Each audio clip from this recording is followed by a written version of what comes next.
Morning, Kate here, bringing you this week's Monday Mission. And this one, the topic is connection before correction. So I'm going to explain what that phrase means and then how we can apply it to our relationships and including the relationship with ourselves.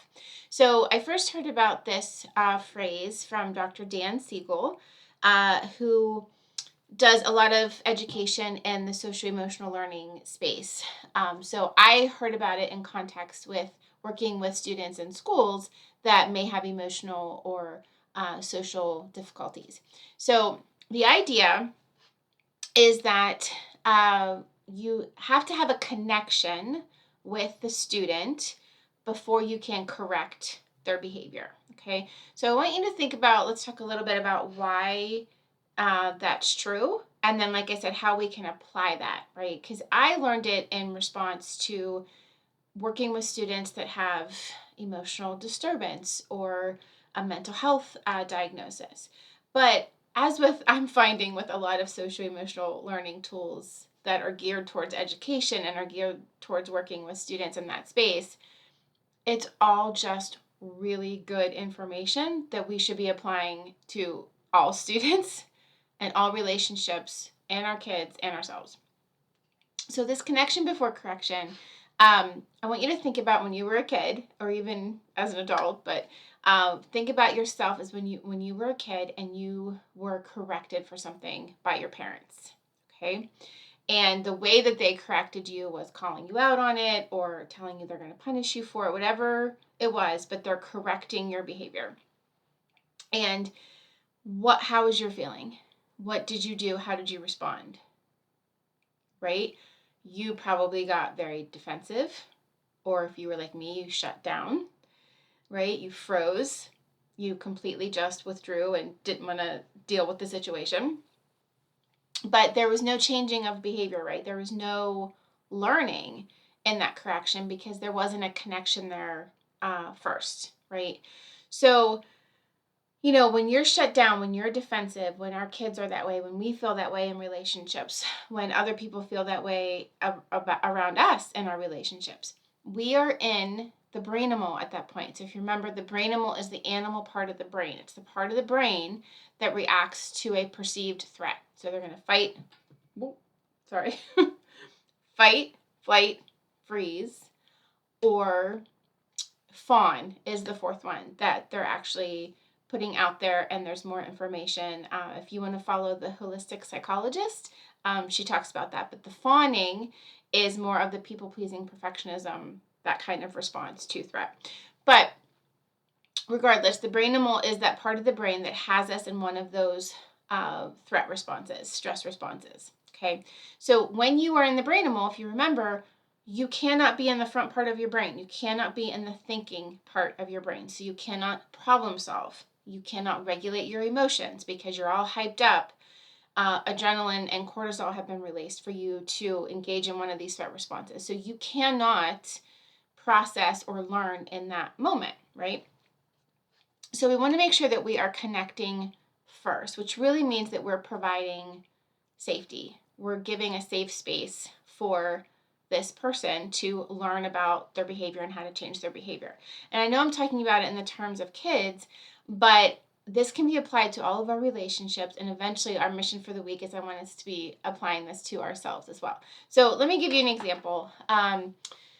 Parker, my oldest, Parker is like a slowpoke at all moments of the day. So he has kind of one pace, and this can be frustrating when you're trying to get out the door. And there was, I don't remember where we're going. I think we were going to Brooks' soccer practice. And he was like getting some things from the house and like, where is he? I'm like checking my watch, like, gosh. And I want to go in and scream, where the heck are you? What are you doing? We are late. We have to go, right? So I go and I see that he's putting his markers in his marker bin and he's getting his sketch pad. And I'm like, Parker, we have to be going, right? So I want to correct in this moment. I want to scream. I want to be like, what is the problem, right? But instead, now there are many times where I do yell. So I don't want you thinking that I do this perfectly every single time. There are many times where I get frustrated and yell for him to come on.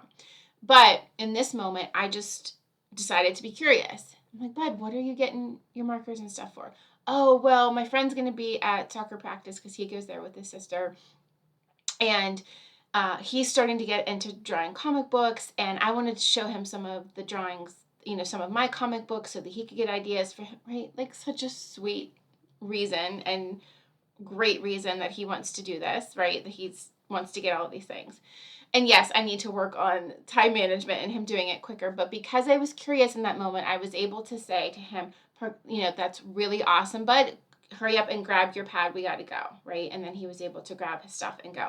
So that connection was there before I tried to correct or, but like I said, there are many times that we just rush into it, yelling, ready to punish, ready to judge, ready to just, make them feel horrible about whatever it is that they're doing, right? But if we can make that connection first before we correct, they're more inclined to listen, be receptive, be in the thinking part of their brain. Okay, so how do we do this? First is by being curious. Okay, so I kind of already explained what that looks like. It's just asking why. It's just, why is this happening? Why did you engage in that or do whatever that was? Or why is this hard for you? Why is this coming up for you? Or why did you say that to me? What are you thinking that led you to say that to me? Okay. And then you want to think about something called paraverbals. And paraverbals are not the words that we say, but how we say them. Okay. So if I say the same sentence, if I say to you 3 words, yeah, I know. Okay. I'm going to say them in 2 different ways and you'll be able to see what I'm like saying here. Okay. So if I say, yeah, I know, I'm communicating what? Shared excitement that I got the same thing that you were thinking of, or, letting you know that I know what you're talking about. Like I get it, right? If I said, yeah, I know, completely different tone, even though it's the same 3 words. And that tone, that second tone is communicating disgust, irritation, get out of my face, right? So same words said a completely different way change the whole meaning and the whole thing that you're communicating. And these are called paraverbals. So this is how we say what we say. So we want to make sure that we are keeping our paraverbals in check when we are connecting and correcting, okay? And you want to have a connection built up outside of the incident that needs correction, right? Or the situation that needs correction. So you want to be building up that connection in other ways, just being interested in what they are interested in, being curious about what they're doing, having shared experiences. Okay, that's going to create a connection outside of those times when you have to correct.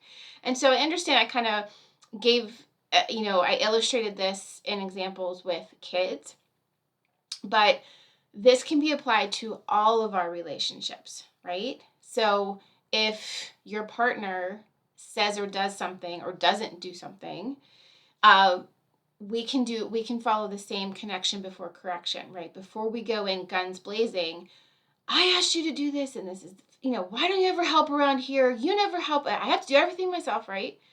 Going for connection.